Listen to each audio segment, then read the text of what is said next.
Hey everyone, welcome back to Classical Christian Thought. I'm your host, Eric. I'm joined here again by Father Patrick. You'll know him by John Ramsey on Facebook, but most of my viewership knows who he is. So, welcome, Father. How are you? Thanks be to God, I'm well. And how are you? I'm doing okay. Had a very eventful weekend, and I'm just glad to be able to sit down and talk theology. Because Yes. it's such a joy to be able to do this through social media with people overseas, because as some of my viewers already know but others may not, Father is in the UK, and so he's over a 6 hour time difference.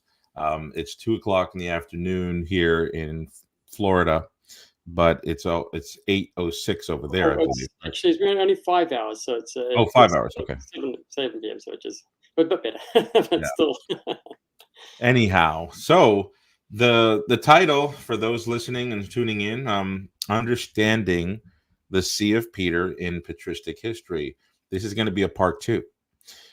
So for those of you who didn't catch part two, we're going to quickly talk about a couple of things that we discussed in the last episode, and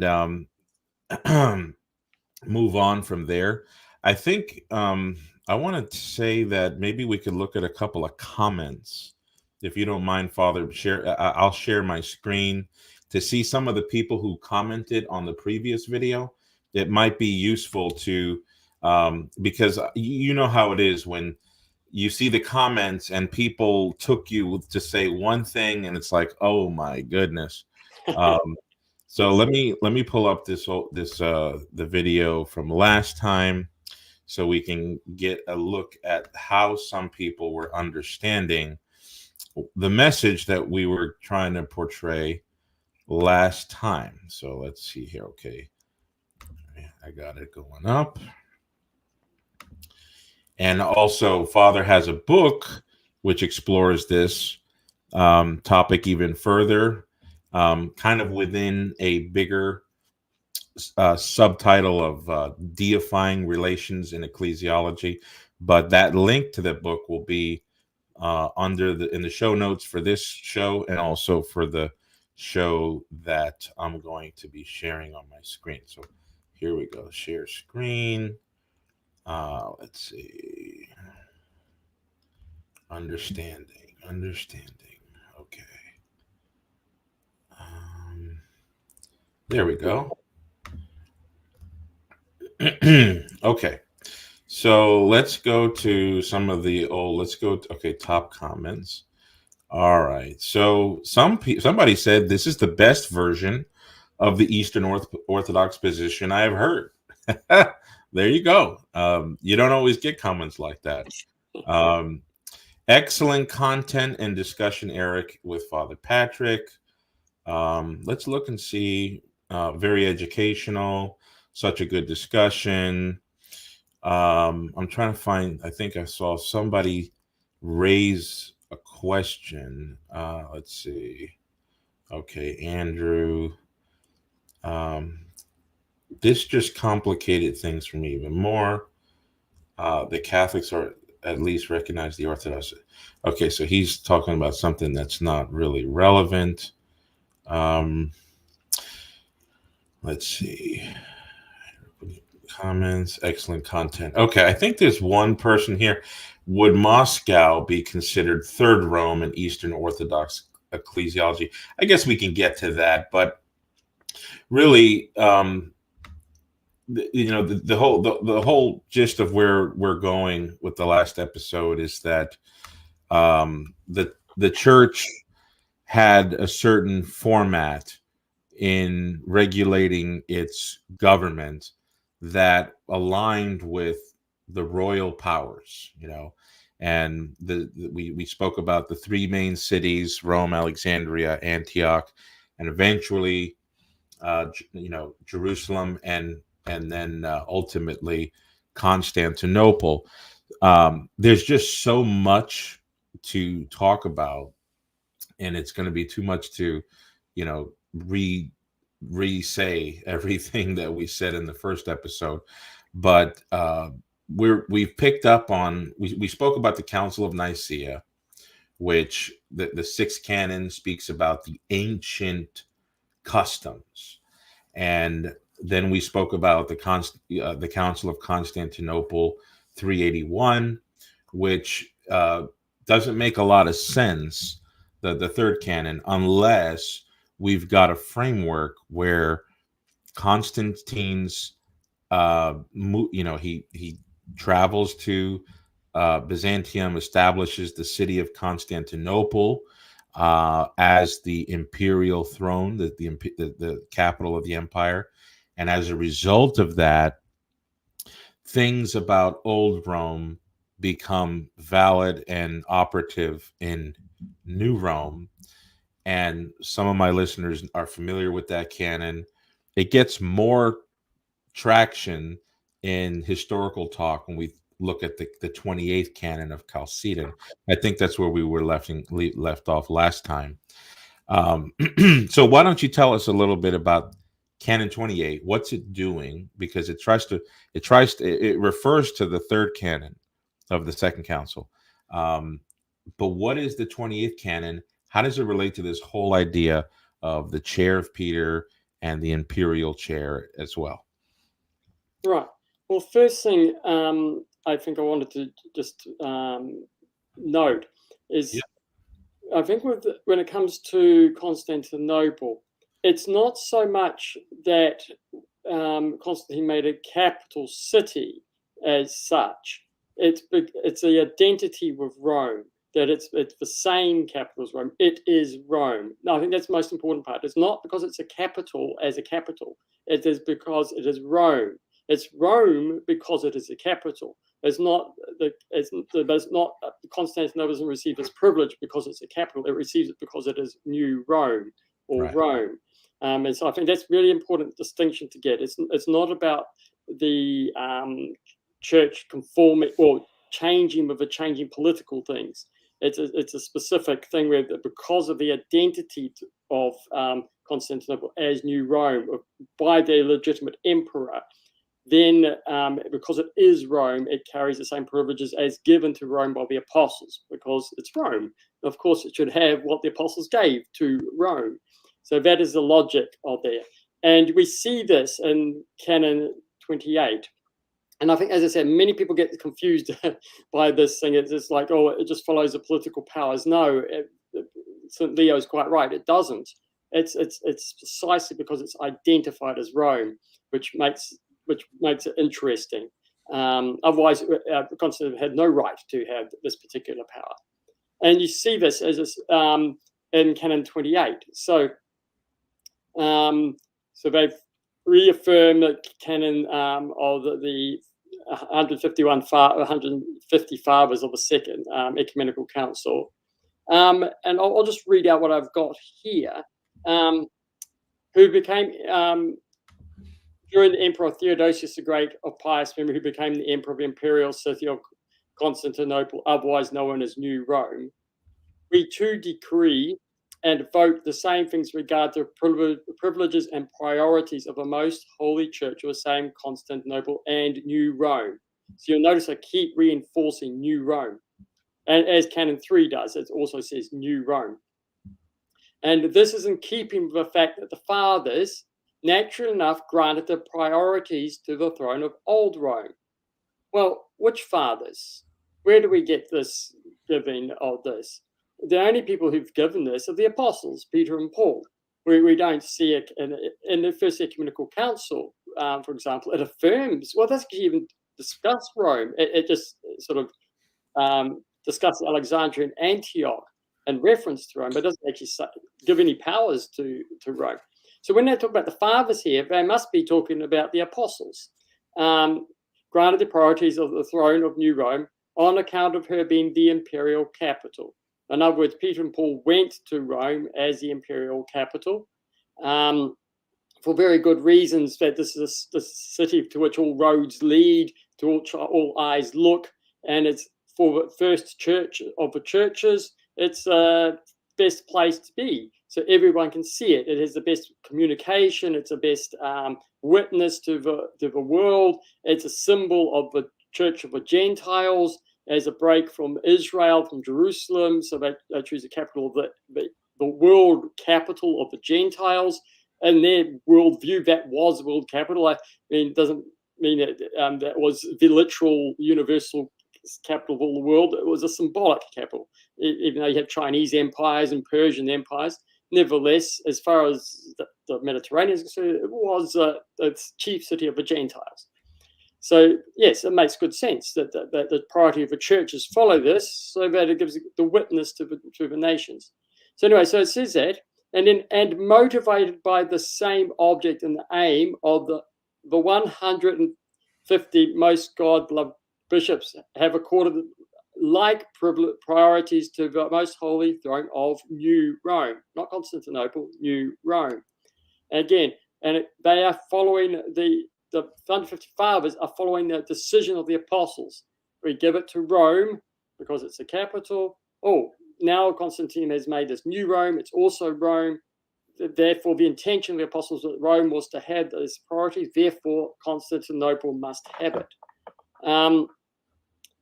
And to reinforce that, with good reason, that deeming the city which was the seat of the empire and of a senate. Now, that bit of and of a senate is really important. The senate is what identified Rome as New Rome as Rome, because where the senate is Rome. Whereas another capital wouldn't have the senate. So it's things about New Rome, Seven Hills, but particularly the senate, which identifies it with Rome. So what they're reading out here is the things that identify the cities, and is equal to old Imperial Rome in respect of other privileges and priorities. So in other words, it's just a clone, I suppose is the best word, of Rome, should be magnified also as she is in respect of ecclesiastical affairs as coming next after her and being second to her. Now, so in other words, she's basically recognizing that Rome is in church affairs, because it is Rome, must have the same priorities as old Rome, because the Bishop of Constantinople is the Bishop of Rome. So it inherits the same priorities as the Bishop of old Rome. So that's the logic through there on the identity as Rome's. And but nevertheless, because to stop the church having two sort of opposed heads, or two heads that are sort of can sort of split the church. Unfortunately, they did end up splitting on these heads eventually. But to prevent that, New Rome was put underneath, second to old Rome, and so that the priority of the first see still remains, and to recognize the initial see what the apostles gave. So it's a clone of old Rome. So therefore, it has a certain sort of submission to it. Old Rome leads the way. It follows. It's a mirror of old Rome, but it's not it's an opposition or a sort of separation from old Rome. So that's what but that second place is a relative second. So it's relative to Rome as Rome. So they're equal as Rome. It's like a golfer's winning a golf thing and two tie at the end. So relative to the rest of the field, they are first. So the two Romes are equal. And so in that way, Rome stands first to Alexandria, which is second. So when Constantinople comes in, it's second to old Rome, but it's still first equal of old Rome compared to Alexandria. So it doesn't actually change the order of churches. It just becomes relative to old Rome, it becomes second, but to the others, it's first. So in this way, it doesn't kick down Alexandria. So this is, again, a nuance that is sometimes people don't quite grasp and stuff. Of course, when you write the list, you have to actually physically write it second, and then when you do basic numberings, 1, 2, 3, 4. But and what's actually happening is they're equal, and it's only second to the old Rome. It doesn't actually knock Alexandria out of its proper second place. Again, this is identity. They are both the Bishop of Rome. It's coming second, and now more interesting part, which many people don't pick up about this canon, is the next part. So what they're doing in the first part is just simply reinforcing the decision of Constantinople. But the reason for this canon was because the patriarchs of Constantinople or archbishops, of maybe the proper name at the time, were ordaining bishops everywhere throughout their the Asia Minor, Thracia, Pontus, and Asia, I think, were the areas. And this was a contrary to the canons, which St. Leo the Great's very strong on, which the metropolitans ordain bishops. And the patriarchs don't run around ordaining all the bishops everywhere. The metropolitans do that. That's their job, the metropolitan sees. So they stand above the metropolitans, but the metropolitans have their rights preserved. And you see Leo the Great very strong on this. So this canon is actually saying it is arranged that only the metropolitans of Pontic, Asian, and Thracian dioceses shall be ordained by the most holy throne of the Holy Church of Constantinople foresaid. So they stop ordaining all the bishops. You only ordain the metropolitans of these areas. And likewise, the bishops of the aforesaid dioceses, which are situated in barbarian lands. So in other words, the patriarch takes control of mission outside the defined areas. He takes the barbarians. Now, obviously, this canon implies all barbarian areas, but he's talking about missions from these ones moving out. Then the patriarch takes control of those because they're no longer in the jurisdiction of the other metropolitans, because each metropolis is defined by territory. It's this territory and nothing beyond. So he takes up what is beyond. So that's the other point. But this wasn't a general thing that's sometimes Constantinople. We do all missions in the world. No. Antioch does the missions to the east. Africa is the problem of the Alexandria. Of course, old Rome did all the missions to the west. It wasn't trying to replace old Rome's priorities and missions. And the aforesaid does give the bishops of the province. But the metropolitans of the aforesaid diocese, as has been said, are to be able to, yes, so the metropolitan. So it was actually protecting metropolitan rights, very much like St. Leo the Great wanted, and it was to stop abuses. And it wasn't actually establishing Constantinople as any position. It already had been established. What it was doing was protecting the canonical structure, which you see again in Nicaea, of the rights of the metropolitans, and applying that to Constantinople and smacking over their hand for moving beyond its jurisdiction. So the canon is actually a restriction on that, but it's just simply a clarification of Constantinople. It fleshes it out, but it doesn't actually establish anything. It just simply reinforces what the Second Ecumenical Council had already decided. Yeah, so that part of the canon where we talked about the reasons why New Rome are to enjoy equal privileges, but then there's this so that I'm reading from the Shaft series, Canon 28, where it says equal privileges to the most holy throne of New Rome, justly judging that the city which is honored with the sovereignty and the Senate and enjoys equal privileges with old Imperial Rome. So we should stop right there. I know a lot of people are going to ask, what does that mean? Equal privileges? Because, it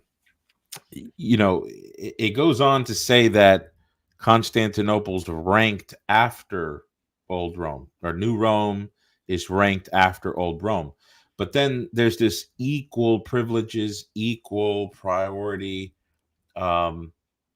What exactly are those? What is the equality between the two churches now? Well, how I understand it is they both have exactly the same Petrine priorities as given to Rome. So that both have those powers equally. So whatever authority Rome has, Constantinople has. However, Constantinople has to exercise that with respect to a priority of Old Rome as Old Rome. You see this in one of the later canons of the 870, the Photian Synod of, or what we call it, Eighth Ecumenical Council of 879 and 880, where it talks about if Photius deposes somebody, the Bishop of Rome must accept that. And if the Bishop of Rome deposes somebody, then Photius must accept that. So that there's no appeal from there, or you can't run off to someone who's Photius is deposed can't run off to Rome and say, oh, I want to retry the thing. No, the Roman Bishop of Rome has to accept the deposition. That's the end of the story. However, in the canon, it says we say this, but we without denying a certain priority to old Rome in doing that. So it recognizes an equality that we both are final courts of appeal just in the same way as each other. You can't sort of go and appeal off to each other. But nevertheless, there is a certain priority to old Rome. So in other words, where there's a clash, old Rome has a priority. So in that. But so when another way of describing this is when the schism happens, all the functions that were in Rome continue in Constantinople. So in other words, the church, as the Orthodox Church, as far as it's concerned, never lost the functions of Rome. It continued completely unhindered in New Rome. And if you look at the history of the influence of the two sees, we see that, like liturgically, for example, you had basically two liturgical traditions. You either get the Western Roman tradition, which everyone follows Rome, but then it manifests in numerous sort of local manifestations of it. But the core of the Mass, for example, the Canon, Galatian Canon, is basically done everywhere, and they just have slightly different ways of tweaks in the canon or settings they do slightly differently. So that's the liturgic. And in the East, what you find is that Constantinople everyone copies Constantinople. Now, Constantinople drew some of its stuff from Jerusalem, but eventually everyone copies. And so even Alexandria and Antioch and Jerusalem, who had their own liturgical rites, eventually by about the 10th, 11th, 12th century, did exactly the same as Constantinople. Yeah, Byzantine. So you've got, this is again a manifestation of that. And a sort of center of appeals, center of mission that goes beyond the fixed sees, Constantinople, like Rome. So the exercise of its influence and authority was pretty much the same. And in later canons, you see that Constantinople was a court of appeal. Instead of one of the exarchs, you could go to Constantinople. Now, I'm assuming these canons don't override the Sardica and appeal functions of old Rome. They're just simply pointing out the equality of New Rome. You could also appeal to that. But the canons are quite clear. You don't appeal from another patriarch or exarch to Constantinople. You can choose. You've got one or the other, which I think is a very important concept about the tradition. You have one tradition. We all have the same canon law. We have everything the same. And the ability to choose this exarch or Constantinople actually means that you have to follow the same tradition, so that you can't have separate laws, separate churches dividing off and doing their own things, because you can always go to Constantinople. Therefore, the other ones have to keep it in sort of in line with that. And also, Constantinople can't go running off in itself. Everyone will just go to the other patriarchs. So it loses its authority. So yeah, there's interesting little things built into this. And you can see in the other cases. So what equality means, they have exactly the same functions, exactly the same powers, but the second means that New Rome doesn't exercise an opposition or separation from New Rome, and it has a certain deference to New Rome. And you see this a lot in the Fathers when they write to Old Rome, they give it a preferential position. So yeah, that's a bit. So okay, let's think of like the Council of Sardica, which had in its 3rd, 4th, and 5th canon spoke about privileges of Rome in being able to orchestrate the reopening of trials on in areas proximate to the place where a cleric was claimed to have been mistreated or misjudged. Rome was given the right to reopen these cases for another examination in that city or with neighboring bishops and synods. So would those Sardican canons be also now attributable to Constantinople? And is there anything in Chalcedon that reflects that? Yes, they would do that. And as I said, there's Canon 9 and 17 of the Fourth Ecumenical Council, which both give the right of, as I was talking about, that appeal to the exarch or the Constantinople. So let's read one of the Canon 9, for example. If any man has a dispute with clergyman has a dispute with another, let him not leave his own bishop and resort to secular courts, but let him first submit his case to his own bishop, or let it be tried by referees chosen by both parties and approved by the bishop. Let everyone who acts contrary hereto be liable to canonical penalties. If, on the other hand, a clergyman has a dispute with his own bishop or some other bishop, let it be tried by the synod of the province. That's a metropolitan synod.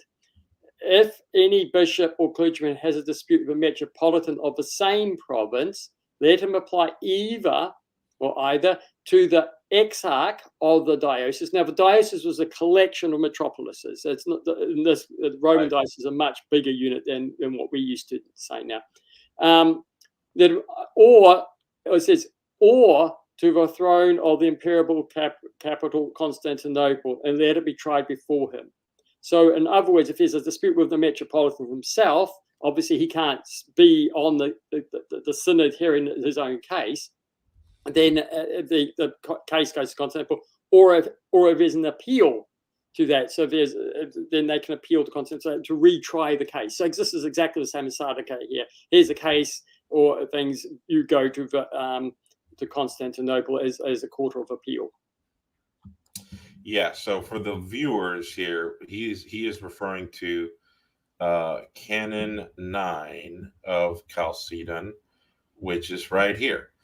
And it really is, if you really think about it, it really is saying something, if not equal, similar to what the Council of Sardica said about Rome. Now, here's a question that a lot of people are going to have.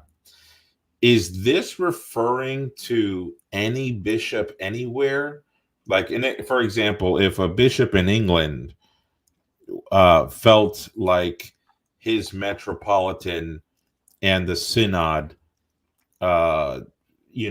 if he's got a complaint with the metropolitan himself, could he go straight to Constantinople from there, or is this more circled in the East? I see authors taking different interpretations here. Yeah, there are different interpretations on this. Now, in regard to, say, when the churches were united, and say someone in 600 AD or 700 AD had a dispute with his metropolitan, the Archbishop of Canterbury, example, one of the bishops, or someone had a dispute there, then I would say that because Rome was a patriarch of the West, that it would be inappropriate in this case to appeal to Constantinople, because Constantinople is just Rome, and it's second to Rome. So it would be an insult or a slight to old Rome to ignore old Rome. So old Rome has that power, so authority. So in this case, I would say that it only applies outside the patriarch of the West. However, having said that, if old Rome, say in the modern case, if I'm in the UK and I've got a problem with my metropolitan, I could now appeal to New Rome, seeing there is no old Rome as a recognised see within the communion of the churches. But putting that aside, so it opens a door, the equality opens a door. So if old Rome is a see of the church, then it takes priority. Which is what happens in practice. You don't get people moving across from the West. Where it gets more interesting is whether this applies to the patriarchate, which meant the exarchates of Pontus, Thracia, and Asia only, or whether it applies also to the exarchs of Antioch, because Antioch and Alexandria were exarchs and patriarchs together, where Constantinople and Old Rome had multiple exarchs underneath them. So, for example, I can't remember which Arles or something in the West. Leo has a lot of problems. Was an exarch and interfering with metropolitan ordination. Hilary of Arles. Hilary, yeah. And then you've got the Bishop of Thessalonica. That was also an exarchate, and he was sort of more pointed. And the exarchs tended to be more representative of the Pope. So there's really three layers: the bishop, the metropolitan, and the patriarch. So the exarchs sometimes were in another little layer between the metropolitan and patriarch, right? Yeah. And so they were in a halfway house between them, and sometimes they were interfering, and Leo was great to tell them off. So, but Alexandria and Antioch were just simply, they didn't have exarchates under them. They were one diocese, one Roman diocese under each one. The diocese of the East in one case, the diocese of Egypt, etc. in the other case. So whether they could appeal a situation for Metropolitan Alexandria to appeal to Constantine, I'm not sure, rather than to Alexandria. Now, it's interesting, if you go to Carthage, which was another exarchate, it tended to exercise quite a lot more independent vis-a-vis Rome in time of Cyprian. We're not allowed to appeal overseas. What exactly that means, I'm not sure. But in any case, you see that going on there. So I don't know. This canon doesn't actually specifically say. I actually like a wider usage of the canon, as I'd be happy with a wider usage of the one to Rome as well. And you see that through history, that some of the Eastern sees did appeal to Rome when the things collapsed at their end. Now, when I'm talking about appeals from patriarchs, there's a distinction between, if I've got a problem with my Constantinople, my own bishop is the Bishop of Constantinople, then appealing to Rome is one thing. That's different from if I've got a problem with my metropolitan in, say, Nicaea, for example, then I appeal to Constantinople and then take the case to Rome. That's a different type of situation. One's a case of first instance because I've got a problem with the actual patriarch, and the other one is the case that's heard on appeal. Now, the general Eastern practice, once the patriarch hears an appeal, or any exarchate, like the exarch of Pontus or Thracia, then the appeal is no longer any further appeal from that. That is finished. It's a final court of appeal. So you've only got the bishop, the metropolitan, and the exarch, or the patriarch.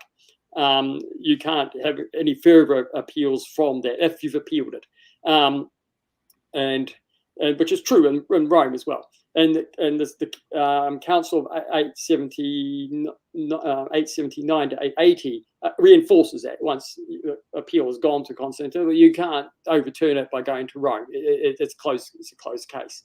But that doesn't stop me if I've got a case of first instance. Like my patriarch is my bishop, and I've got a problem to appeal to Rome to say, hey, he's acting badly. And you do see this, that people call to Rome, and there's different ways of appeal too. So I'm just rattling along. There's actual, someone offended me. We've got a case. I've heard a trial. He's deposed me, and I shouldn't be deposed. And you go through it. And there's another one where there's a mass heresy where Cyril's talking to Rome and say, help us in this problem we've got here. That's a different side of it. It's not like a canonical appeal. It's appeal of theological appeal. It's appeal for assistance in a dogmatic manner. So I like the canon being wider because it means that, as I said, common tradition. We all have the same canon law. We all live on the same tradition. Therefore, there should always be an open appeal to the central see to stop churches breaking off into sort of their own little traditions, their own little ethnic bubbles and stuff like that, in their own little ways, and you end up dividing out. And it reminds us that the church law, the canon law, is divine. It's from Christ, and it transcends human law, it transcends culture. It's one and the same for all. We're all one in the same church in every place.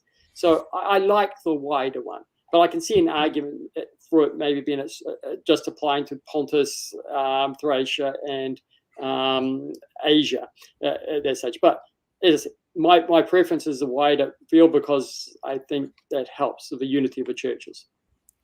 Yeah, on this very point that you made, I think we have a commentator, Aditya Kuzno, and he asks if Constantinople is the same singular Roman see. I'm not sure you would agree with that wording there, but if it's the same singular Roman see separated by physical distance, then how to reconcile it with St. Cyril accusing his superior Nestorius, where Alexandria is second under New Rome rank? Question mark. Do you understand that question? Yeah. Right. I think there's an issue here which comes a little bit from modern understanding of the papacy. When we're talking about second, we're not talking about superiors. There's a priority to the sees, but in a sense, they're not superior. The jurisdiction has a certain limit to it, or so there's no need to obey him or say that he's right or honor him in a sense that he must be infallibly correct or anything like that. No, you can have a go at him, and so Rome was not considered in that. So and you see lots of Eastern people will kick back at Rome's ideas and suggestions, while still honouring the Rome, still honouring the see as the first. But there's not a sense of any obedience to them as a superior. And so, yes, and also because he's, in a sense, Rome is in two places. Obviously, if one you think is not doing well, you can talk to the other. And it's free. The Eastern condition, that's why we talk about the Petron See being in three places. Alexandria and Antioch are also equal to Rome in the sense of being Petrine. This is because no bishop is beyond reproach. No bishop is beyond heresy. No bishop is beyond fallibility, sort of thing. And therefore, there's room to complain and argue and have councils about anyone. Yeah. So, in other words, it's not as if Cyril is going to appeal to Constantinople to try and get Nestorius regulated. He's going to appeal to the to Old Rome, because that's the order. That's the order of the. I mean, would you said that superior is not the greatest language? Would you use the word hierarchy of sees as a legitimate term? Ranking, I think, is a better ranking. Word. Okay. Ranking. So I wanted to avoid. It's complex, and we have to go into the details of what we mean by the privileges, which is, I think, often missed out. So that as far as its privileges go as a first see, there is a certain authority with Rome, and it is a certain authority of Constantinople. But that's only in a certain jurisdiction, a certain range of privileges. It's only in a certain areas where it has that certain authority. On other matters, it doesn't. So it's not like it has absolute authority in all things over the other ones. There is a certain jurisdictional authority in certain points, but it's not an absolute authority in all things.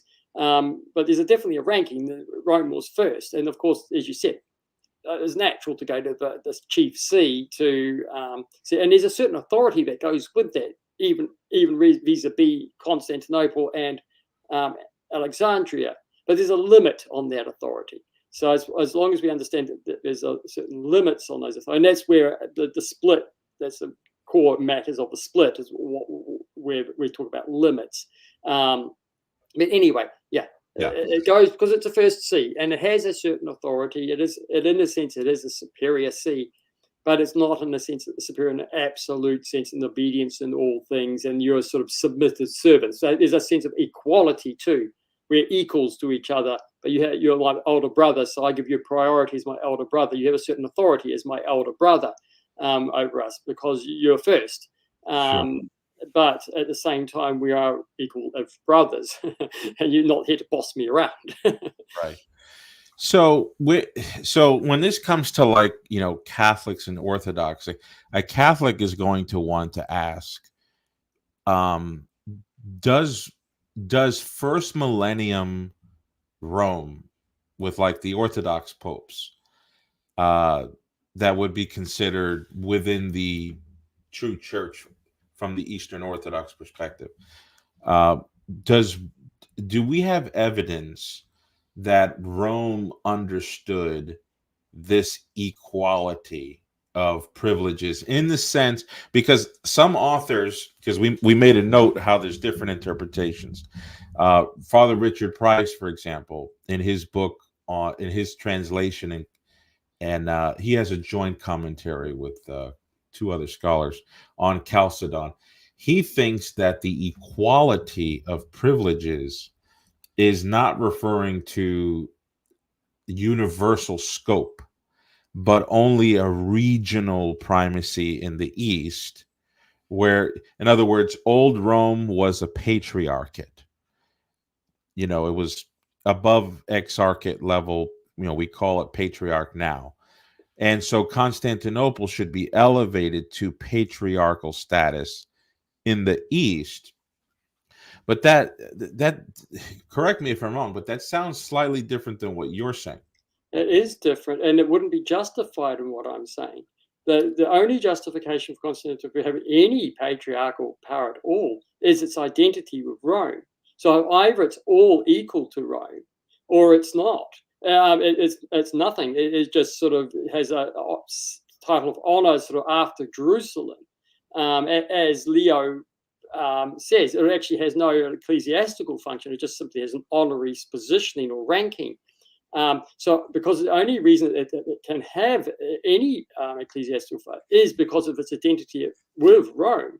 And so, if it's identity of Rome, it is a see of Rome. Therefore, it has the same privileges and jurisdictional ranking as Rome. It's not simply a patriarch, as if Alexandria and Antioch.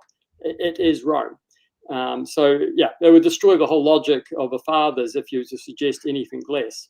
That's interesting, because and this probably corrects some of the understanding that I had, because if Constantinople was simply trying to go from being a church or a metropolitan to a patriarch, it would still fall in under Jerusalem, like you said.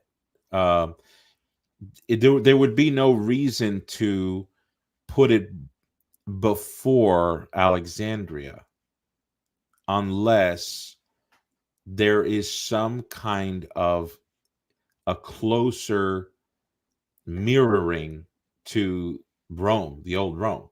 So in other words, if it was just a transition to patriarchal status, why wouldn't it be number 5 after Jerusalem, is the question, I think. Well, exactly. And also, it's more complicated too, because as Leo points out, these are apostolic sees. It's not just simply ranking as patriarch. The reason they're patriarchs is because they're patrine sees. Or Jerusalem, because of its specific, the mother of all churches sort of thing. It's not strictly patrine as such, but because of its honor as the mother of all churches, it has a more honorary title after that. So, yes, it would come, if it was any honor to it, it would be around the Jerusalem level, because it wouldn't come into the patrine see of Rome, Alexandria, and Antioch. It would be something less. It would be honored, but matter of fact, Byzantium was a minor city. It wasn't even a metropolitan see. It was just simply a bishop, a low-end bishop. So there was no way it was going to rise up, because that would defy the canons of a metropolitan sees. It couldn't become a metropolitan, given honor of a city, of a title. So it's only in its identification with Rome which justifies it at all to have any ecclesiastical power, other than their honor. And we see it does have real ecclesiastical power, because these canons 9 and 17 give it, affirm the jurisdictional appeal to it. That is a real authority. It's a real power. Otherwise, the Eastern Fathers would be breaking the canons of Nicaea and would be going against the tradition of the Church. Or they themselves affirmed in their own canons, which Canon 28 itself affirms that the divine right of the metropolitans of the canons, that they couldn't interfere with that. Therefore, Constantine couldn't keep ordaining all these bishops. It was uncanonical. So yeah, the only justification has to be it's all nothing. It's Rome. So what we have here,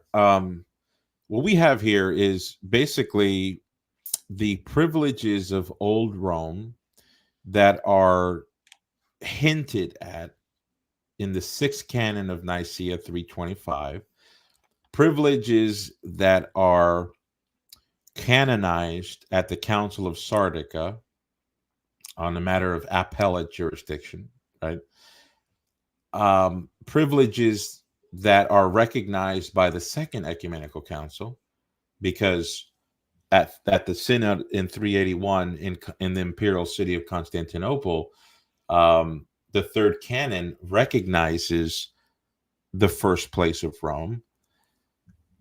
So all that primacy of old Rome is basically being taken up as, and it's hard to summarize this, right?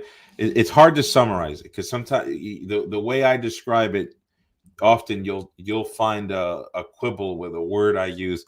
I'm trying to get exactly how to say it, but the primacy of old Rome, I don't know how to say it in the best way. It doesn't get transferred, right? Because old Rome, that's right.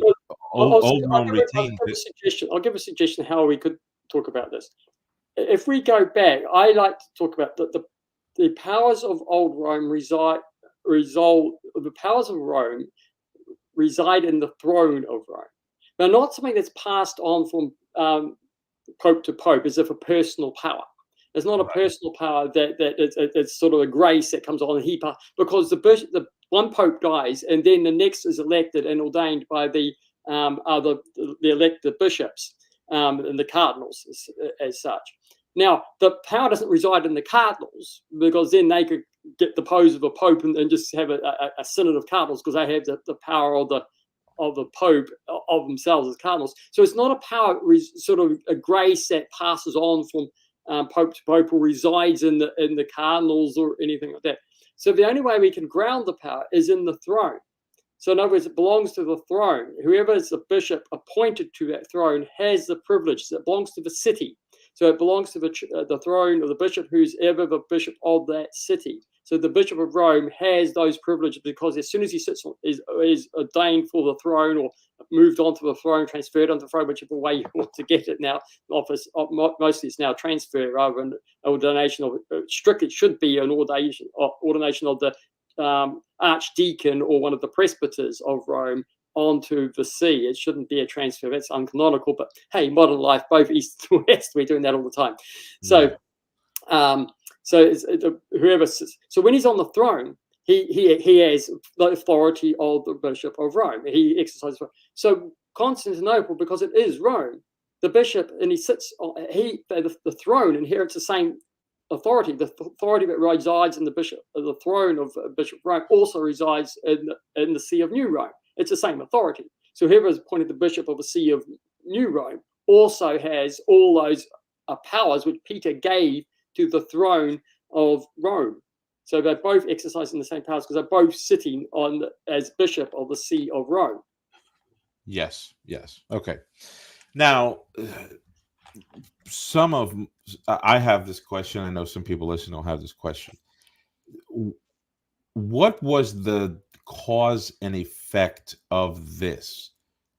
We know it's because Constantine made New Rome, but was it automatic, or did it need to wait for a conciliar assignment?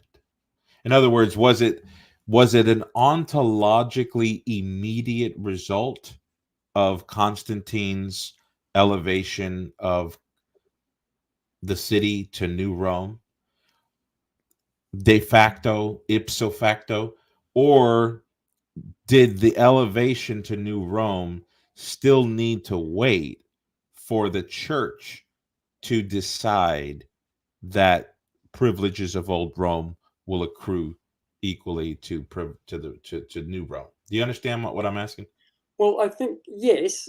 No, but I think we can break it into a slight. I haven't sort of answered this question directly before, but I think we can break it into two ways. Okay. At one level, we can say as soon as Constantine, in his right as emperor, to affirm this is Rome, which is why you can't have a third Rome in Moscow, because you have to be the emperor of the empire, and Old Rome has to still be the imperial capital for it to be cloned. You can't clone it, Rome outside the empire. It's only by the emperor. He's the only one who has the right to do this, which means it's nothing to do with the church deciding this. This is an action of the emperor, which the church recognizes. So the emperor, by him making it a new Rome and designating it as such, and having the Senate move there, and so in all ways we function as Rome. That, in a sense, means that is a city of Rome. So what Peter gave to the city of Rome must belong to New Rome, because it is Rome. However, having said that, obviously the church has to wake up to what's going on, and so there is a state where the church, the fathers have to come and affirm that is the case. They clarify it to everybody. Yes, we recognize that this is the actual case. We recognize this is the authority that resides in this see. So I think when you look at the bishops of Constantinople prior to the Second Ecumenical Council, and between that, they were starting to already exercise a certain level of authority. It wasn't like they were just treated as bishops of Byzantium.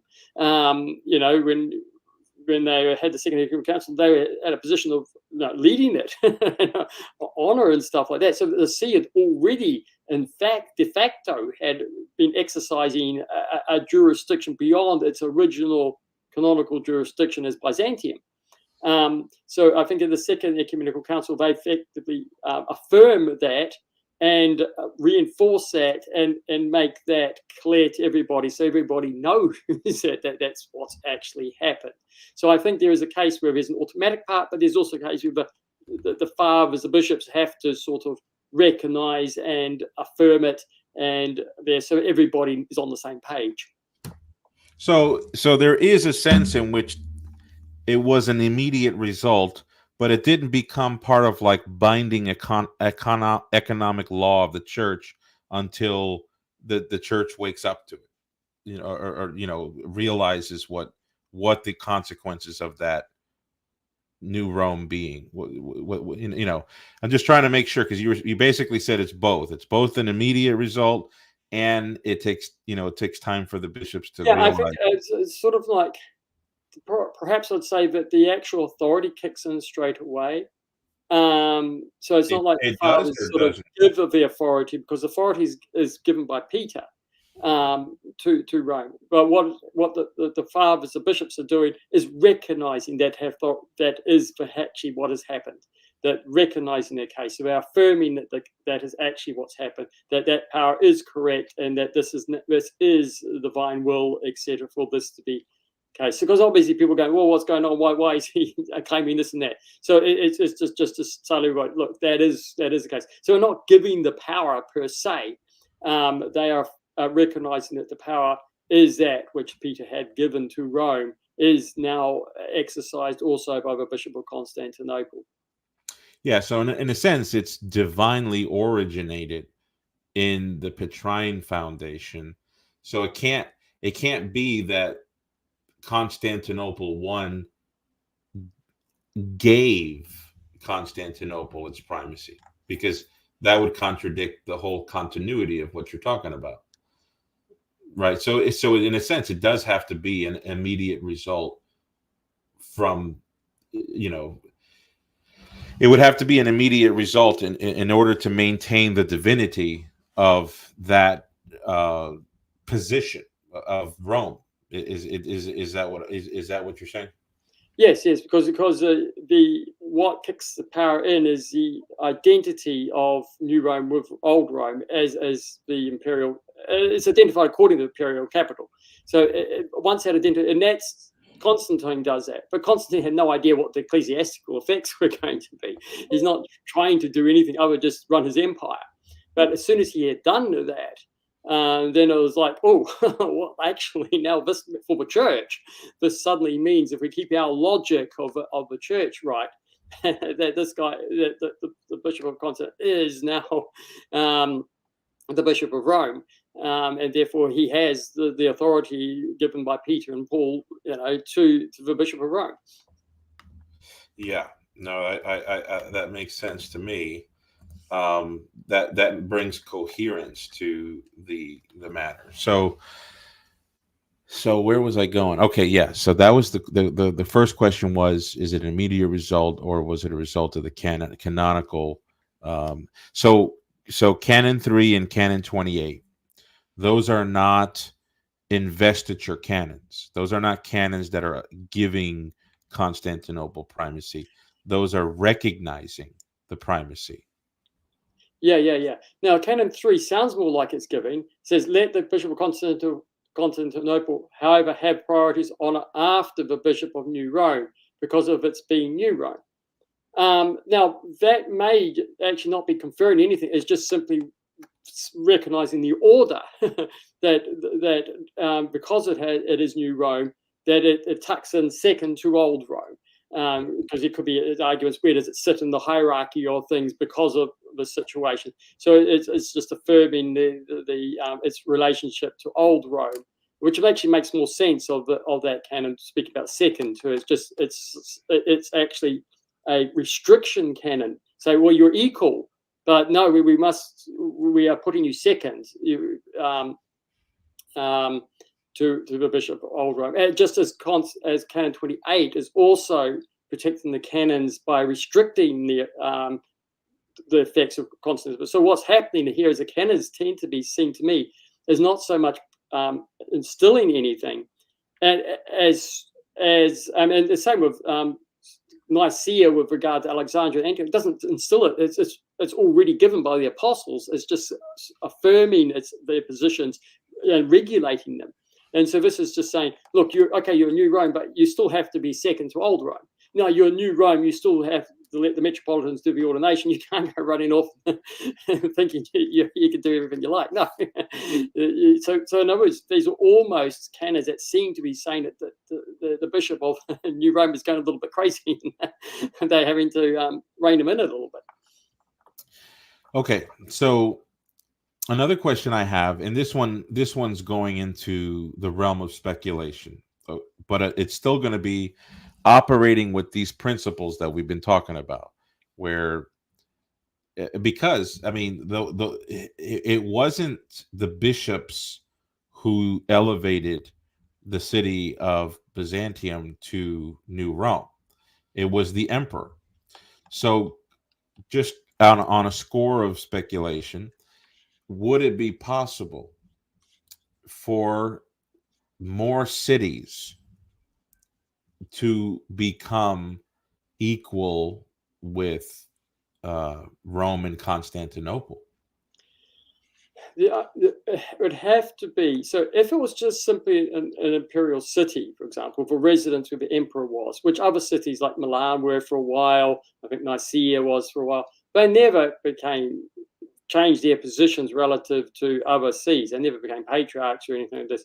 So the fact that there's an imperial capital or new imperial cities, as a matter of fact, the canons are quite clear. The emperor makes a new city in a metropolis inside already a region that's established church metropolis. The city can get honor, but it can never replace the first see as the actual see of authority of ordaining all the bishops in that. It just gets a title, if at best, you've been called metropolitan and as an honor, but it never actually exercises any authority as such. The church authority, once it's established, doesn't get changed. So that's the first principle. Obviously, the apostolic sees, the Patron sees, you have to be established by Peter and Paul. So that's not going to be able to be changed again. So the only way that this could happen is that they somehow create a Rome which is identified again as Rome. So that the Senate moves into there, and it's like another new Rome or New Rome. But that's starting to get a little bit odd, because the empire, while it only really has one capital, and once you start, the two sort of are still one in a sense, but once you start putting multiple, you are losing the whole thing of actually having one city, one capital. So it's extremely unlikely to do it. And anyway, now it's irrelevant, because it has to be an emperor of the thing. But it would have to be New Rome. It would have to be identified to Rome. It has to be a city that is known by the emperor and as Rome. It can't be just another capital. It's not enough. It has to be identified to Rome. And I think, while in theory that could be the case, I just don't see. It obviously can't happen now, but I don't see there's any motivation from the empire to ever do it again. Sure. Yeah. So yeah, speaking from our point of view, like that's getting a far fetched, but like within the first millennium, in theory, the emperor could have done exactly what Constantine did for other locations, and nobody would have been able to stop him, right? I mean, the emperor makes the decisions, right? So if he did, well, actually, can I just caveat that? Yeah. What he does, it'd have to have the consent of the Senate. The Senate's quite important in this. So the Senate itself would have to recognize it and move itself to the senatorial classes, their homes, and all the rest. They would have to go and relocate or send parts of themselves over there and set up their cities. So it's not just the emperor; it is emperor and Senate. Okay, so a senatorial decision with the emperor makes a decision. They could make new locations for Rome. Like, they could make New Rome, another New Rome. And so, that's why I said we're going a little bit into speculation here. But could it have been where there was an establishment of more Roman cities, or more cities of Rome, such that you didn't just have two, maybe you had three, four, five. Yeah, look, from the logic I've just said, yeah, you would have them 1, 2, 3, 4. Now, of course, having said that, the emperor and the Senate, of course, this is also God's will as well. So there's God's providence in this. So the election of Constantine was also divine will, exercised through the emperor, sort of thing, or permitted. So we have to take on to account. So if you just simply, it's a human thing and everyone can just keep doing it. Well, actually, no, there's also the overall arching God's will and design for all this. So it seems to me that it does make for there's a certain kind of indissolubility between the essential foundation of the church's government and the Roman Empire, specifically the ancient Roman Empire. Because if divine order is regulated by emperor, Senate, because really at that point the emperor and the Senate has its own sort of autonomy. Correct me if I'm wrong. I don't want to say autonomy absolutely, because like you just said, it's all under God's providence. But it does seem to me that this whole theory that you're talking about here, which I like it. I part of me wants to adopt it, to be honest with you, Father. Part of me really wants to adopt it. I hope you can see I'm trying to take a position where I'm trying to absorb it, trying to learn it, and trying to understand it well. But it does seem to me, correct me if I'm wrong, that somewhere in the divine order of the church, the Roman Empire and its own dynamic has become sort of indissolubly linked to the divine order of the church, so that it doesn't matter if the bishops dislike it. The emperor and the Senate can move here, move there. They could have gone on ships and moved to another, to another. Did a Christopher Columbus, before Columbus, and started making, and expanding things and doing things. Washington is new. Right. Right. Now, actually, we can go on for lots of interesting things about this. I mean, Washington does have a Senate, doesn't it? Oh, it's got those imperial eagles, doesn't it? Oh, look, it's got very pillars. Look, oh, it's a bit of an empire now, isn't it? Or Pax. Right. That's another whole sideline of prophecy from St. John Chrysostom. We could go on to that at another thing. Look. Obviously, the church came when the Roman Empire was there, and the church structure was framed initially on the imperial structure. What it was, the See of Rome, and it didn't use the Persian structure or the Chinese structure for something. It used the Roman structure. But the Roman structure had a sense of being the global such, and the mindset of the people is a global.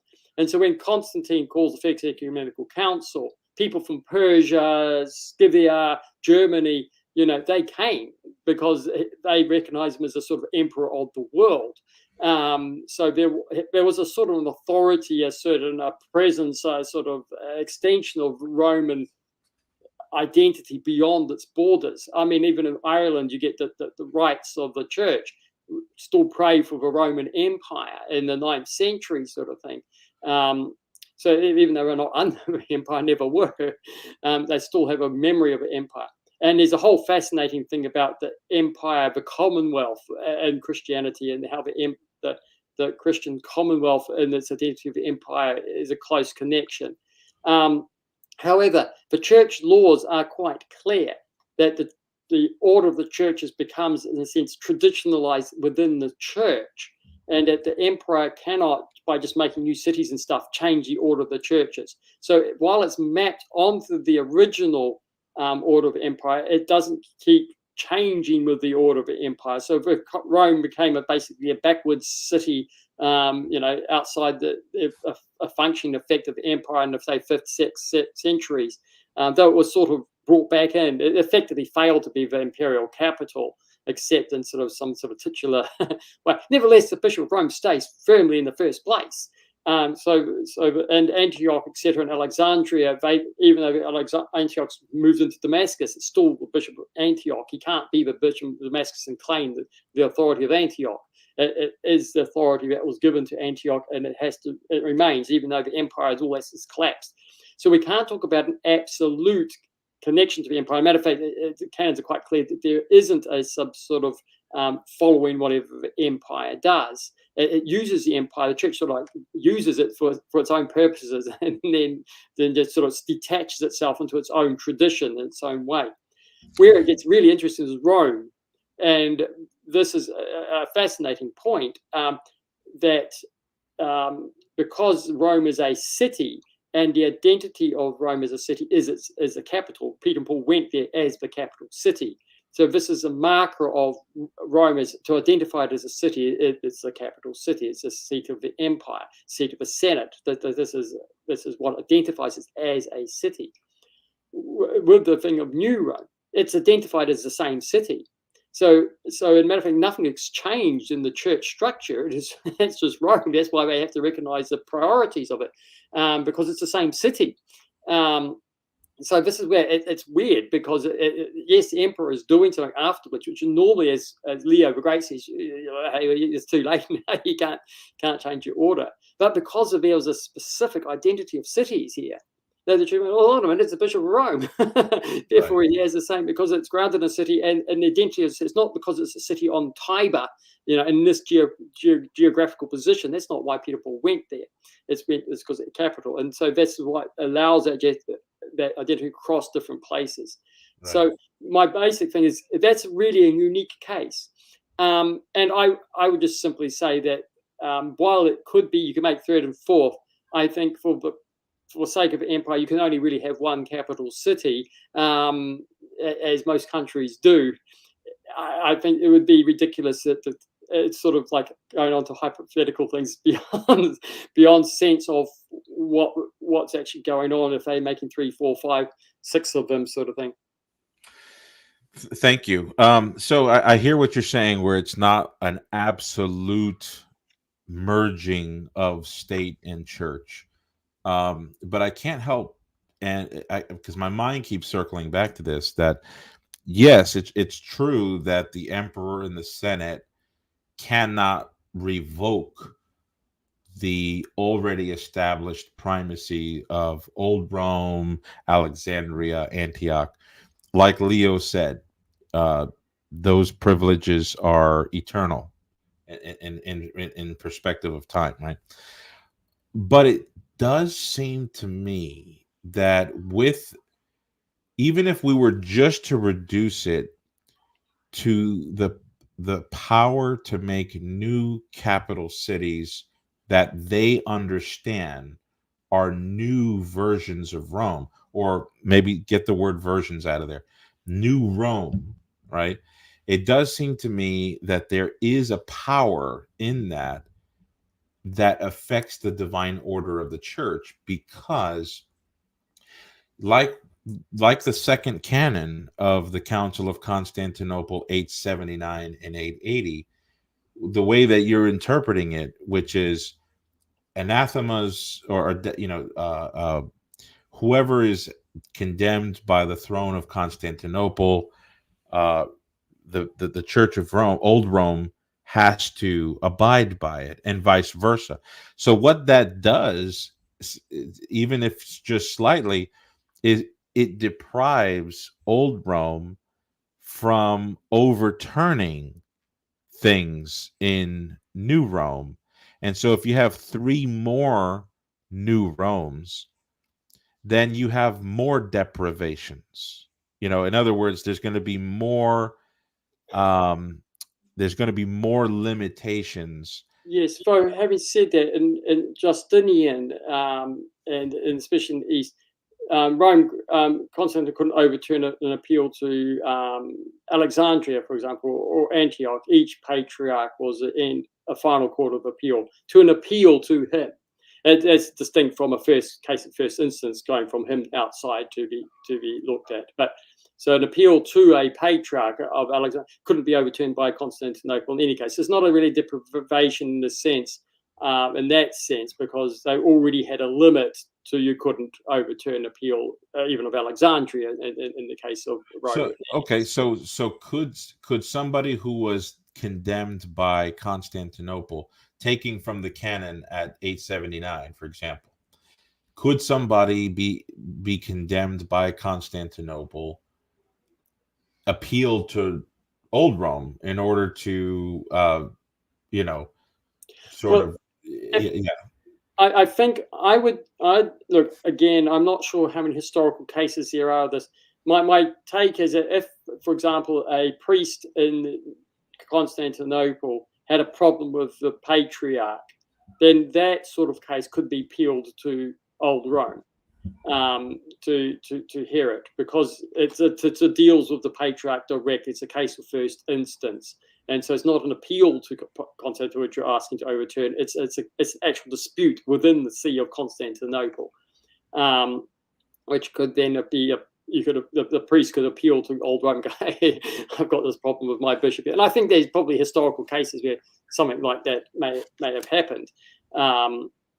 So I would allow that, but that's distinct from, say, I have a problem with my priest of Nicaea, as I said before, and I appeal that to Constantinople, and the Constantine makes a decision, the case is closed. And that is what I think, especially in the case of Rome, becomes irrevocable. Okay, so if somebody is a priest in the Patriarchate of New Rome, and he's condemned by the synod of that patriarch, and he feels like his case was unjust, he could appeal to Old Rome, in your understanding. I would argue there's a case for that, whether or not Okay. that ever happened, or whether it's something I'm missing. Right. But in theory, I argue that would be permissible. Yeah. Okay. All right. So then, because it seems like it's one thing for the church to have used the Roman Empire as sort of like like the chess pieces would use the square on a board to regulate its the movements and the rules, but there's still there's still a difference. There's still there's still an impenetrable barrier. Having said that, we just go back to St. Paul's letter to the Romans, that the governments are set by God and we are to obey the government. So that's Christian practice. So there is, right in St. Paul, and a relationship between church and state right from his letters. In other words, as far as the jurisdiction of a government is concerned, the church is subordinate to the government. That's as far as the jurisdiction is concerned. So we are to obey the law, we're to follow the law, we're to follow the way of government. Where it's in opposition to the church, obviously we step back from it. But where it's not in opposition, we're in obedience to it. So there is a connection between church and state already in the epistles, that we are to obedient. So when it comes to Rome, the church is bound to, in this case, it wasn't contradictory to the church in the sense of him identifying as Rome. So the church was bound to just accept the authority of the bishop because it wasn't in contradiction to the church. Now, if you'd said, oh, you must make this new capital city over here like Milan, it has to now be, it's going to be my capital and stuff. You must make it first of all the seas, etc. And it's got those sentences. Oh, it's not Rome. It's not. We can't give it anything. We can give it honor. Yes, okay. we'll give it some honor, but we can't do anything more. Which is what Leo the Great argued. It's stated. So that is imposing and changing the order of the church. And the church says, no, we can't do that. We've got the structure. The identification of Rome was just really interesting because it does something slightly different, which is still within the power of the emperor. And it is not changing the structure, it's just manifesting the structure in a slightly unexpected and weird way. But it's actually not changing the structure of the church. It's not doing anything odd there. But even then, the church makes sure that the primary structure of the old Rome still stays first.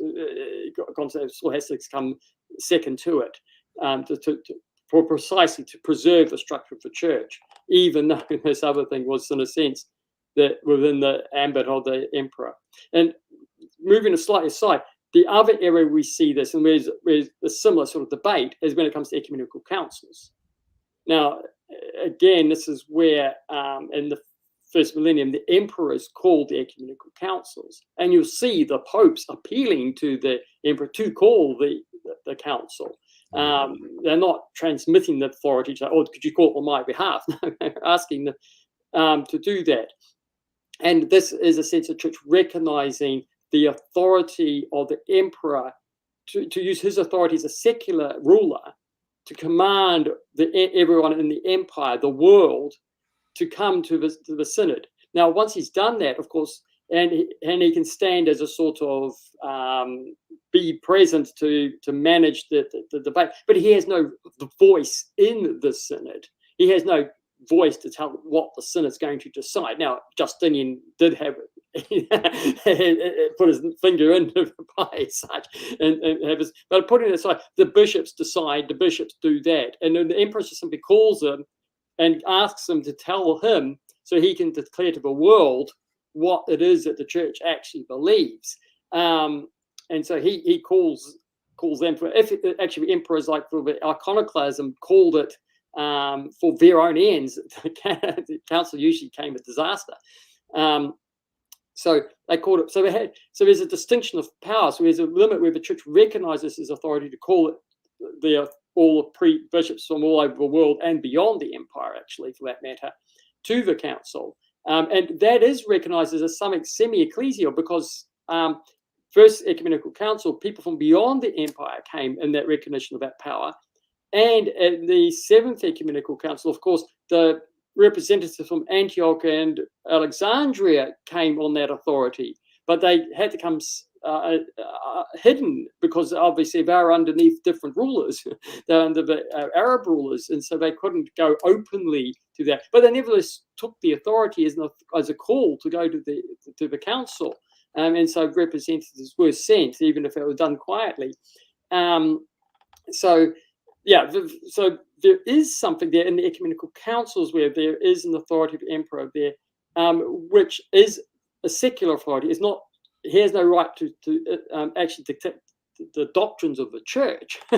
He just simply said, this is an issue we've got across my empire here. Come and tell me what it is that you actually believe so I can have a uniform state of belief in the empire. And of course, the empire put the church law into imperial law as well. So there's a sense they felt submitted to the church on these laws, but they had no authority to decide it. So I think that we shouldn't be quickly going, the emperor should have no authority in the church. There was a standing authority in the first millennium that the emperor was recognized in matters which pertain to doctrines which were universally established and defined for the church to believe. Yeah. So would you say that the emperor's authority to call ecumenical councils was a divine authority? Well, depends how we talk about it. Again, St. Paul says that the leaders of the nations are established by God for good. So in a sense, every authority has a divine imprimatur behind it. Obviously, there are some communism, for example, was a revolt against the divine, but nevertheless, it's allowed by God for some reason or another. Obviously, those emperors, etc., like Nero, we struggle. We obey where we can, but obviously we have an opposition where they're trying to persecute us and deny us. But we still obey the authority because the authority itself is an establishment of God. So in that case, yes, the authority of an emperor was established with God, and his authority to call bishops, I want everybody to come here to talk to me. Well, that's not contradictory to anything of the church. If he was trying to take a bishop outside and depose him somewhere else, you can argue like St. John Chrysostom, hey, that's not your right to depose bishops for us. That's our job. But to call them for a council for a short time, why not? Why shouldn't we follow that instruction? Because for majority of times, that was actually very good for the church. I think there isn't a divine element behind it. But that's not to say that somehow that the emperor, and you could see in the anointing of the emperors and kings, etc., that there is that the church recognizes that divine calling, even if the guy had been murdered by his guy in a coup, etc. As long as the imperial position was accepted by the empire, whatever means it wants to have to put a new emperor, and even if it's stabbing him in the back every 10 years, sort of thing, the church, that's not the church's business. But the church will recognize one who's legitimately in that position, and with a sense of as God's will, sort of thing, and with God's blessing. So I think, in a way, it is divine, but it's not like the guy's full of the Holy Spirit, like as a bishop, and sitting there as like some pope and dictating it as God himself. No, he's a man who's exercising a certain authority, which is recognized and established by God. Yeah. So in your opinion, if an emperor calls an ecumenical council, right? He sets the place of convocation, and the date and the time and all that, and none of the bishops come.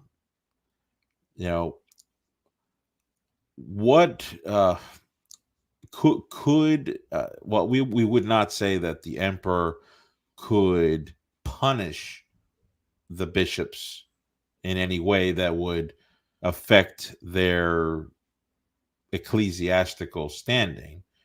But what could he do Well, I mean, he could, if they disobeyed his order, so he could have them all arrested and thrown in jail for disobedience to for a secular order.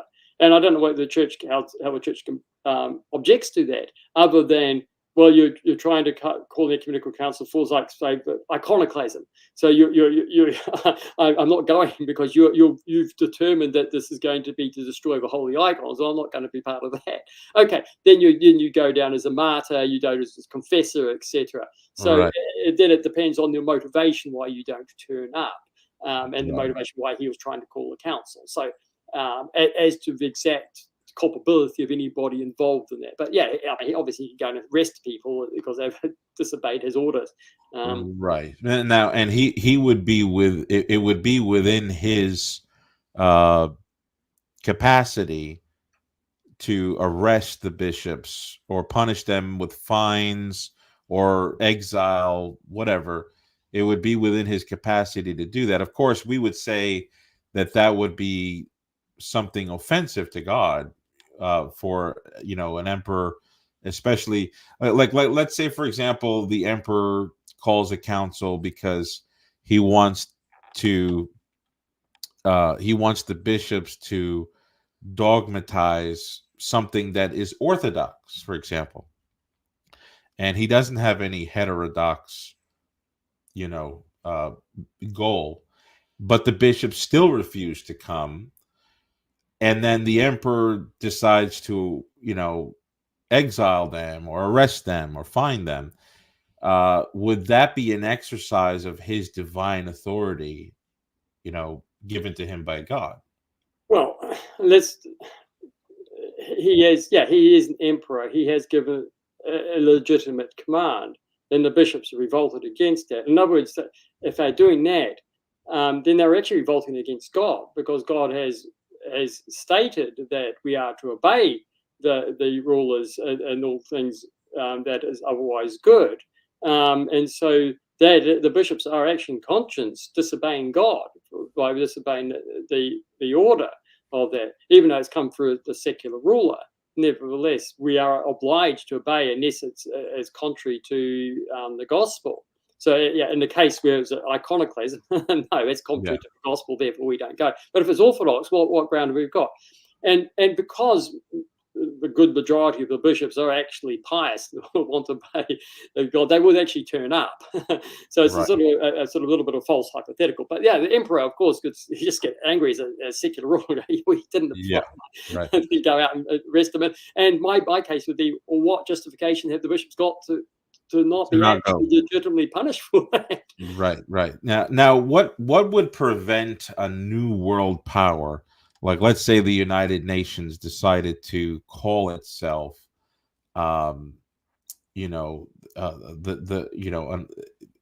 let's say that we have an orchestra of governmental authority that gets centralized in something called the United Nations.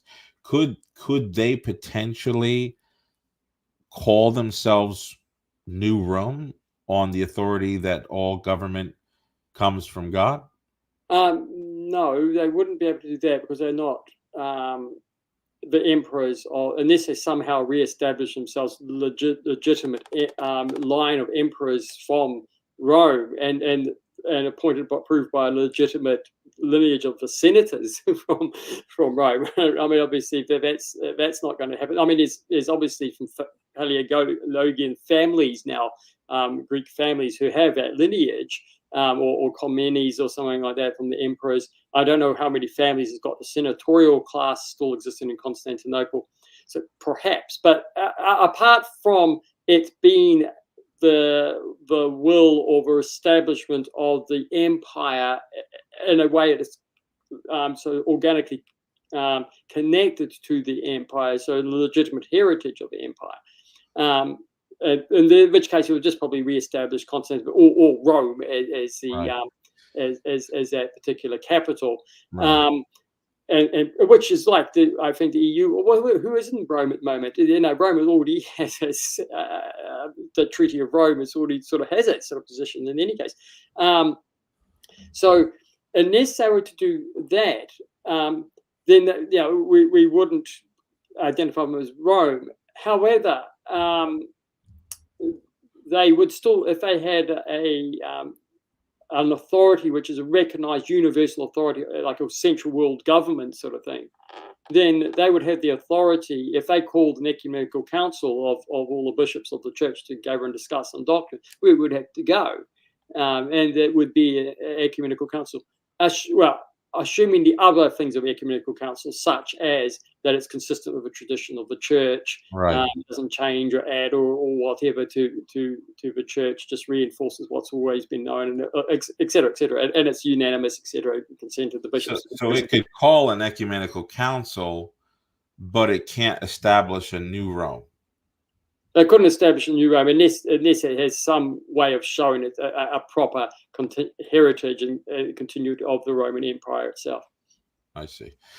So, but it seems that at least on that level, then, God's global providence has become beholden to the dynamic of the Roman imperial succession. Like that is the only way in order to grow another primate for another Roman see. It has to come through the ancient, or up till 1453. It'll have to come through that particular imperial power resident in that part of the world. Yeah, basically, yes, that's right. Which is one reason why it probably stopped, because there's no need for it to continue to make new Romes. We don't really want new Romes. We're quite happy enough. Right. Enough of the issues itself. So if it falls away, so be it. We don't need to have any new Romes or anything messing around with us in any case. So that has disappeared as possibly for the better. Though there's downsides to it as well, and especially in the Eastern sense of who can call an ecumenical council. But then there's also issues of why do we need an ecumenical council as well. So yeah. All right. Well, we're at an hour and a half here. I'd like to talk more about doctrinal authority and how that worked with the See of Peter, but we don't have time today. Yeah. Well, I'd like to talk too about yes, that, and going more into the privileges and priorities of what is meant by that and how they relate to other sees. And I think St. Leo the Great is very good on that. St. Gregory the Great is also very interesting on that.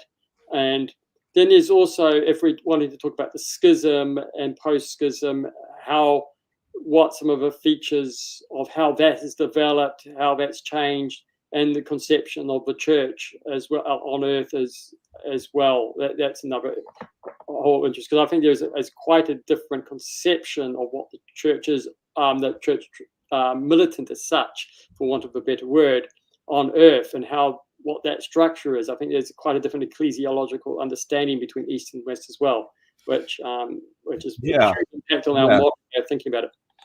Yeah, and correct me if I'm wrong, but there might be differences within Orthodoxy, like Russia versus. Oh yeah. We're starting to get.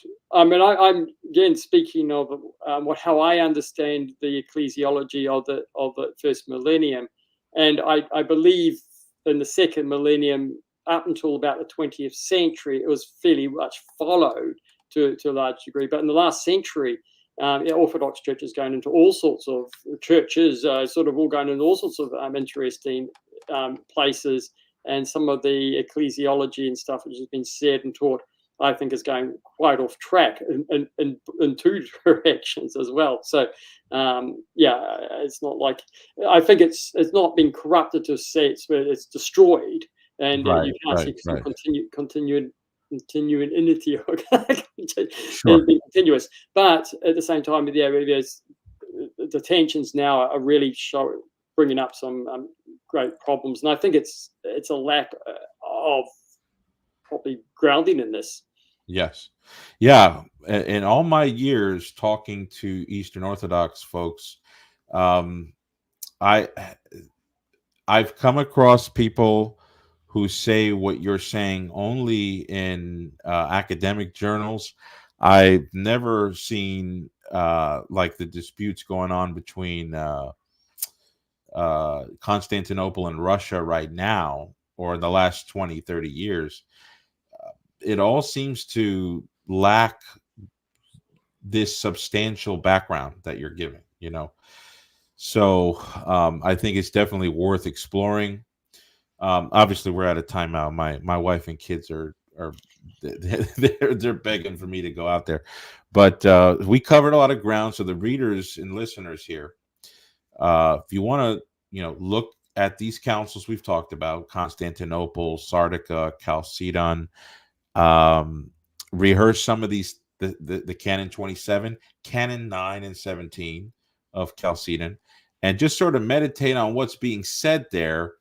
um Father, just for those who are free and have the time and really want to study this, do you know of anything else besides your book that that really concurs with your thought on maybe the history, the church history, the ecclesiology, maybe the secular background of things? I don't know, if you can't think of anything off the top of my head, send it to me and I'll put it into the show notes. But if you have anything off the top of your head, um, Yeah, I mean, for the history, something like this, the Wikipedia, even when it comes to New Rome, it actually sort of says a lot of what I was saying.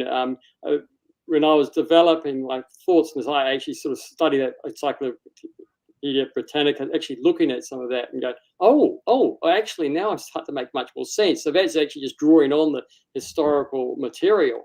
So that's not the theory. That's actual history, and it maps on very well when you start reading these canons. And that light, it just sort of goes, okay, that makes very good sense. As far there's lots of bits and pieces out there, but I don't know any particular book which has basically covered the same ground and said the same thing. You'll find elements of it, and even with the disputes between Constantinople and Russia, you on both bits you'll actually see pieces of the puzzle being argued and continued in both sides. It's just that the whole thing is like a bit distorted. The one is pushing one thing too far, and the other one's pushing the other thing too far in another direction. But the core of it is still in a lot of the disputes and arguments. yeah, Yeah. no, I was gonna say, I don't know. Maybe there's space for you to write something a little bit more specific than deifying relations, because I know you go through hierarchy, Dionysius and Peter and all that stuff, but maybe something on a more historical side. There might be space for you to write something, because I don't want to talk about how much I've read, but I've been studying very I've been very studious since about 2005, and I can say that you have information to give here that is extremely rich, and it gets to the history, like you said. You hear a lot of theories out there, a lot of commentary, a lot of people trying to retell the story of the church and its history. But I mean, you seem to get right into the canons and all these things in a very easy to understand way. I would say you should probably write something. Well, with God's help and someone encouraging me, if I'm asked, I should do. Yeah. So I'll have a look at that. I would, man. I would. I'm sorry. I'm sorry, Father. I don't want to call you man. I would, Father, because start writing some notes down. Maybe write. Get some notes down, and think of something that maybe it could be a really short book too. It could really. That's what's getting around today, short books. But okay. So anyway, we'll think of something else we could recommend in the future, but we'll try to circle back and pick up more on privileges, the specific privileges of old and new Rome as it pertains to other sees. And I also want to talk about how the chair of Peter or the see of Peter was understood in terms of doctrinal authority in the first millennium. So we'll do a part 3, maybe a part 4. We'll see. But I think we're going to cut it here. We're going over time. All right. Yes, let you go. All right, Father. Well, you have a good, blessed week, and You too.